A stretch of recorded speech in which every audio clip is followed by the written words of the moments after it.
You'll never guess what I've been doing this morning. Anyway, sarcasm aside, I'm going to go and freshen up, change into some clothes which aren't so covered in charcoal, and then I am going to formally introduce you to the thing that I alluded to in the comment at the end of last week's video. Something I'm very excited to reveal to you, probably more exciting to me than it's going to be to you nevertheless. I'll catch up with you looking a little bit more presentable in a second or two.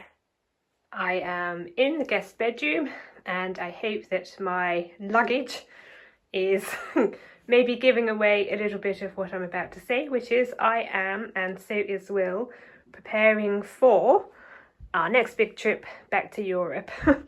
As you may or may not know, I am British. My husband Will is Australian. We live in Australia, but the rest of my family live in Britain, and I try to go back as often as possible.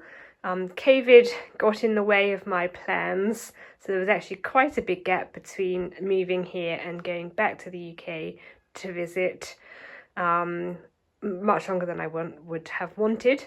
But I'd go back in 2022. As I film this, it's 2024, and in a little over a week, Will and I will be flying back to the UK. We've got an exciting trip ahead of us. We are not only visiting family in the southwest of England, where I am from, we are also going to Paris. We're going to the opera at Glyndebourne, and we are going up to Edinburgh during the festivals period, so the comedy festival, the international festival, etc., etc., where we will be seeing friends and no doubt doing some fun stuff during the festival. Oh yes, and of course we'll be visiting London. So it's quite a packed itinerary. Hopefully there'll be lots of cool things that I can show you. Obviously, I'm going to be spending a lot of my time catching up with friends and family, so there'll be a lot of that off-camera stuff, but I will show you bits and pieces. I'm really looking forward to it, and I'm now going to throw myself into the process of packing. I have got my check-in luggage, my cabin luggage, and my cabin handbag. Just FYI, from this Melbourne-based brand called July, which is an excellent black brand. This isn't sponsored, obviously. He's going to sponsor content to a channel as small as this, and anyway, I wouldn't accept sponsorship if it was offered. That's not my vibe. But yes, logistics is right up my street, so obviously I need to think about the really important stuff which I want on the plane, which I don't want to get lost. The less important stuff, which I would be sad if it got lost, but it wouldn't be the end of the world. You've got the limitations in terms of liquids. You've got the electronic stuff you need to think about. Blah, blah, blah, blah, blah. You know, there are whole videos dedicated to packing. If you watch as much YouTube as I do, I'm not going to do that. You can use your imagination. It's going to be pretty warm in the southwest of England, it's going to be warmer in France, and it's going to be pretty chilly in Edinburgh. So I need to pack for all eventualities. I am going to be packing jumpers, even though in the Northern Hemisphere it is summer, just because I have become habituated to warmer weather and I don't like being chilly. Anyway, I'm going to get on and pack, but I thought I'd share that with you. And also, just a FYI, because of how I film my videos with a little bit of a delay, by the time you watch this, I will either still be in the UK or in fact be back home. We're going for 3 weeks. So a bit of a delay, but obviously for you in the future, I'm overseas, and for me in the present, I'm not there yet. But I look forward to joining you in the future for my really wonderful trip back to Europe, which I'm so excited about. Oh yeah, and the difference this time is that Will's coming. I went alone last time, so that'll be interesting. Will hasn't been back to the UK since 2016, so 8 years. It'll be interesting what he thinks.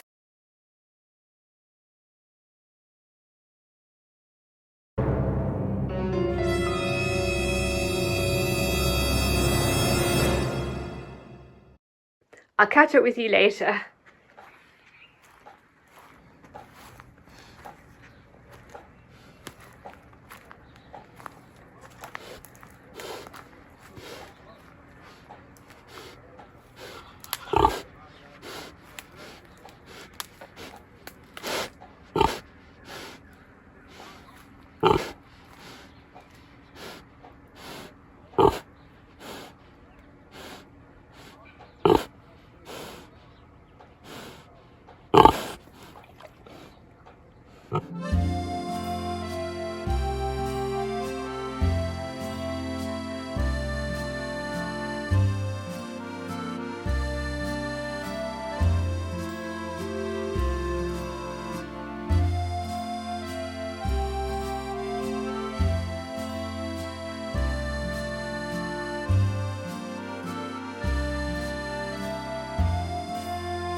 You find this trailer hitched up because we have come down to the tip this morning.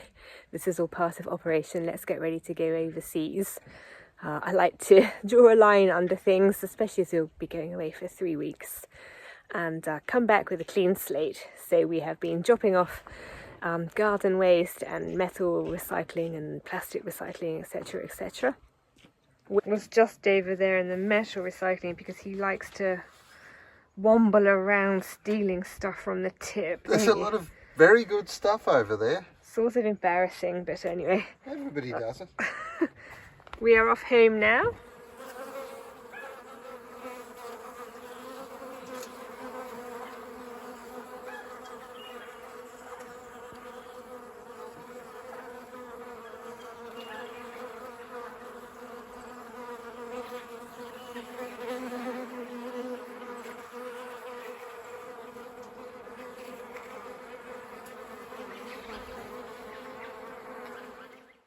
We are back at home now, and as you can see, or hear even, by the time we get back we'll be fully into spring, so I'm going to start doing some of my spring projects whilst I can, primary of which will be to start fertilising my citrus trees again. If you don't know, I have an orange, a lemon, and I have new additions being a type of lemon which is sweeter than normal, so it's possible to eat it more conveniently, a lime, and another type of orange over there. So I'm going to kick those back into life by starting to give them a good feed. They really need it. The soil here isn't that great. And then I'll take a turn about me and have a look to see if any other flowering plants could do with a bit of a helping hand. I like to do that. And then I'm going to do a bit of work on the donut bed, and that is my plan for the rest of this morning. Hello, Peter. You come to help? Yeah.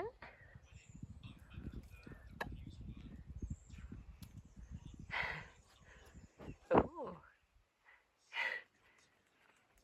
He's a good girl. I also thought I'd pick up these fallen fruits. Believe it or not, these are my oranges. It's not quite the right climate here for this particular type of orange, which is why I've planted an alternative. It does produce fruit.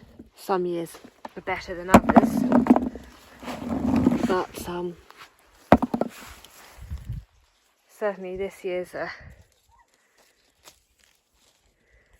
abundant but miniature.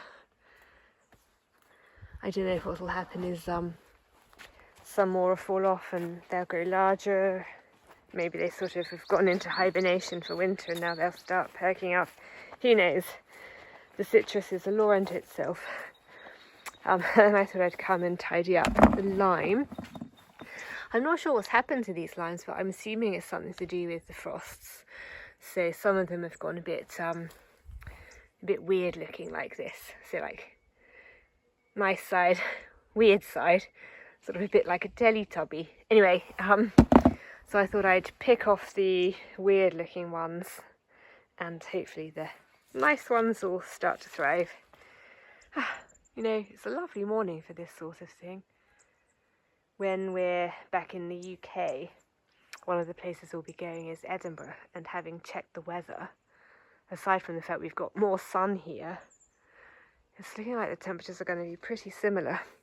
When you consider it's winter here and summer there, I'm starting to wonder if I've packed enough jumpers. I'm not too proud to admit though that not everything's rosy in the garden.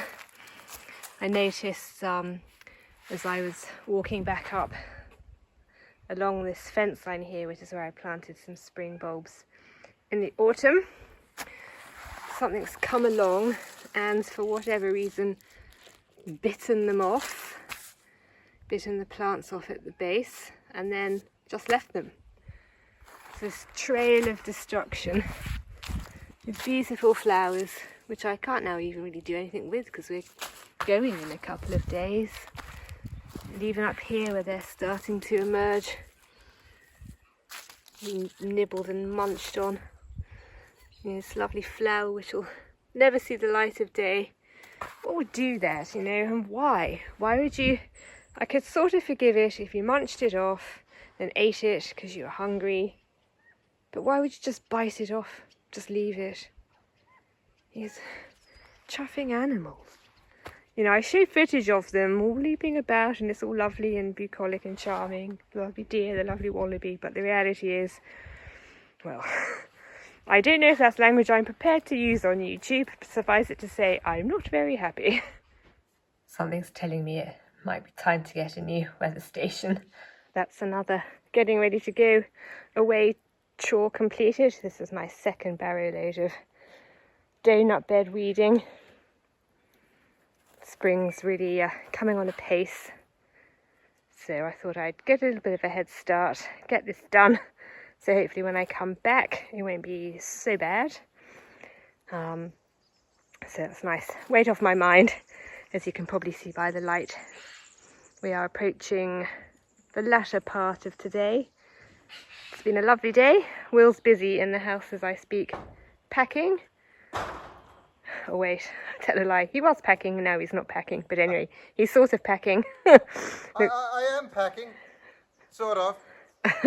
Look, I've got my list of things to pack, which I've been making as I've been sitting out here in the garden. And I have largely packed, and I've just weighed my suitcase, which is just over 18 kilos. So I am packing. But now I've come out to spend some time in the sun because it's a beautiful day. Anyway, I'm off to dump this and then go inside and chill. As you know, we are currently packing to go to the UK and we'll be spending a day in Paris. And I confess that in a moment of paranoia I started to get very worried about what might happen to my passport, which I'll have to take with me. I am aware that there are pickpockets and assorted undesirables in Paris. And I started making what I now realise is a bit ridiculous, a sort of cage which would be attached to me with metal cable so they can't cut it, and this would contain my passport. I have a passport sized piece of plastic here. I didn't want to use my actual passport and run the risk of damaging it in the process of trying to make something to protect it. And this little cage would be attached to me with these locks, and would which would go in these loops which I made, and I was trying to silver solder the whole thing together, and it's now very late, and I'm not brilliant at metalworking anyway, and the whole idea was a bit silly. But I thought you might like to see what I've got up to when I should be finalising my packing. It's quite a good idea in theory, but we've come up with, well, maybe I wasn't the one who came up with a much better idea for protecting our passports that doesn't involve a contraption that I've soldered together. So anyway, I've just wasted about an hour, but it's been an interesting exercise.